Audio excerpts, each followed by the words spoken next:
有没有想过，一副耳机能有多大的杀伤力？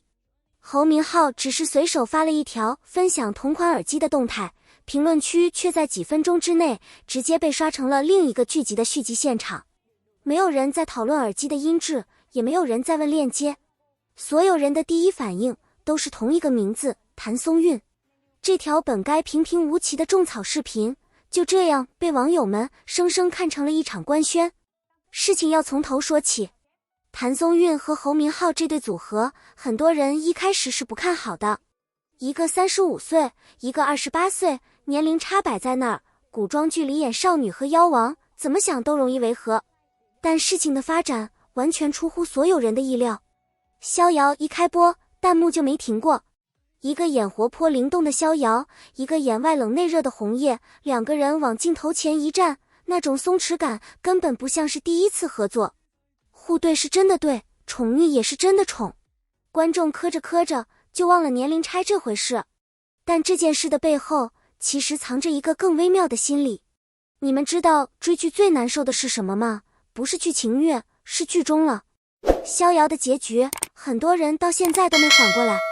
两世纠葛，2次大婚，每一次都没能圆满。第一是红叶利用了逍遥，最后两人同归于尽。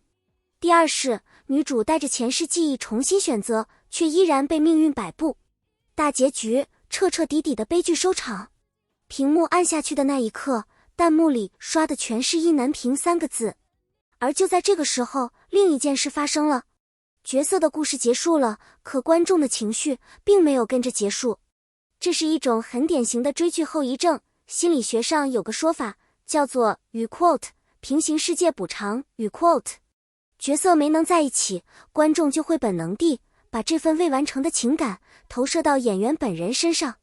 你们不知道的是，这种心理有多顽固。哪怕理智上知道戏是戏，人是人，情感上却完全不受控制。于是，任何一个跟与 quote、CP 与 quote 沾边的蛛丝马迹都会被无限放大。这也是为什么一副耳机能引发这么大的反应。事情开始变得不对劲，是从评论区的画风急转直下开始的。原本一条普通的种草动态，短短时间内热评清一色变成了同一个方向。有人说这耳机是不是有什么特殊意义？有人说看到这个配色，脑子里自动浮现出片场路透。还有人直接开始考古，把两人之前的合唱视频、直播互动、片场花絮一条一条翻出来重新过一遍。说真的，这种反应放在娱乐圈的语境里，其实一点都不奇怪。你猜怎么着？这已经不是这对搭档第一次被与 quote 考古与 quote 了。两人在陪看直播里合唱过剧中插曲，那段视频到现在还在被反复剪辑传播。片场里，侯明昊帮谭松韵挡异兽的镜头，谭松韵夸侯明昊像狮子一样有担当的采访片段，都被观众当成了官方发糖的证据。而这一次，一副耳机不过是把这些碎片重新拼接到了一起。如果你也觉得这件事不简单，记得点个赞，让更多人看到这个故事。事情的走向到这里，其实已经不只是关于两个演员了。它更像是一面镜子，照出了当下追星文化里一种普遍存在的情绪需求。换作是你，一部让你哭得稀里哗啦的剧结束了，你会不会也想在现实里找到一点点延续的可能？这不是道德判断，这是很正常的情感投射。只是当这种投射遇上一个本身就自带流量的组合，就很容易被放大成全网热议的话题。有知情人士透露，类似的情况在娱乐圈其实屡见不鲜。合作过的搭档，只要在采访里多聊两句，在社交平台上互相点个赞，都可能被解读出别的含义。而对演员本人来说，这种解读往往是双刃剑。一方面，它能延续作品的热度，让 CP 感成为剧集之外的第二波流量。另一方面，任何一个私人的、日常的举动都可能被过度解读，甚至给本人带来困扰。直到多年后，大家或许才会明白，观众磕的从来不是两个具体的人，而是那种与 quote 意难平与 quote 背后没能实现的圆满。红叶和逍遥的故事注定是一场悲剧收场的宿命纠葛。但正因为遗憾，才让观众格外渴望在戏外找到一点点补偿。这也是为什么哪怕只是一副耳机，也能被赋予这么多想象。评论区告诉我，你觉得这种与 quote 戏外科 CP 与 quote 的现象是甜蜜的期待，还是过度的解读？说到这里，其实还有一个细节值得说一下。这对搭档8岁的年龄差，一开始是被质疑的点，最后却成了他们最特别的化学反应来源。有观众评价说，好的 CP 感不需要靠年龄和颜值强行捆绑，只要两个人真正吃透了角色，自然就能让观众磕得上头。这句话放在这次的耳机事件上，其实同样适用。真正让网友上头的，从来不是那副耳机本身，而是那份藏在细节背后，愿意相信美好的心情。3个真相或许更值得我们记住。第一，任何一份被大众喜爱的 CP 感，本质上都源于角色塑造的成功，而不是刻意营销的结果。第二，观众对戏外互动的解读，往往承载着对剧情遗憾的补偿心理，这份情感值得被理解，但也需要边界。第三，也是最重要的一点，无论屏幕内外的故事走向如何，那份让人念念不忘的感动，才是这场追剧体验里最真实的收获。一副耳机究竟能说明什么？或许没有人能够给出一个标准答案。它可能只是一件普通的随身物品，也可能只是剧情中一闪而过的道具。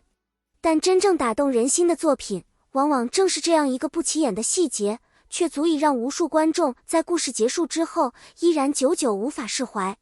真正优秀的影视作品，从来不会把所有答案都摆在观众面前，而是把那些最珍贵的情感悄悄藏进一个眼神、一句对白、一件物品，甚至一副耳机里。它们像一颗颗埋藏好的种子，在剧情落幕后，随着时间慢慢生根发芽。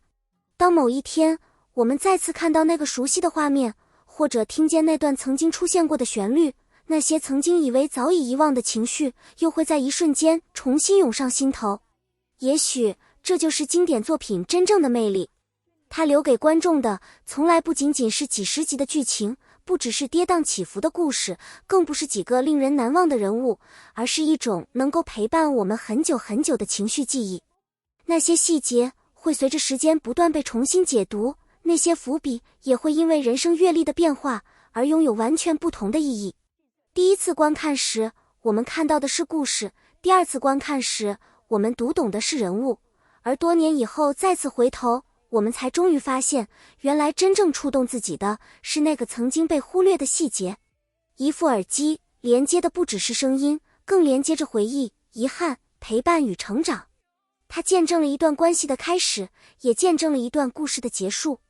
对于剧中的人物来说，它或许只是生活中的一个普通物件，但对于屏幕前的我们来说，它早已成为某段青春、某份情感，甚至某个人生阶段最温柔的象征。